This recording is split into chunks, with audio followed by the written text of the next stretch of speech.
Да за Европска Македонија, не за Македонија во изолација. Повеќе за сите, не за Русија, да за Европа. Ова се клучни поенти со кои СДСМ и ДУИ се обидуваат да ќерат гласови на претстојните избори.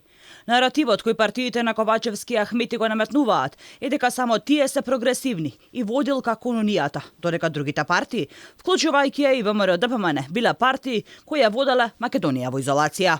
Според универзитетскиот професор Владимир Божиновски, тоа е тотално промашена кампања на социјалдемократите и интегративците, кои во недостаток на идеи бадијала се надеваат на Глас Плюс. Божиновски вели, иронично е партијата, која затвори безмалку милион граѓани во границите на Македонија, од нивните министри не набавиле пасоши, да зборуваат дека некој друг заговара изолација. Дополнително, мислам дека се многу јасни позициите на ВМРО ДПМН, дека они продолжуваат со евроинтеграцијскиот пат на Македонија, но дека не може Македонија, како во изминативе 6-7 години, буквално да прифаќа све што ќе биде сервирано, а при тоа да нема некаква опиплива добивка или некаков опиплив напредок. Бидејќи после 6 години преговарање на СДСМ, ние во моментов сме заглавени до тој степен да сега нашата позиција во однос на ЕУ е можеби полоша колку што беше во 2016 година.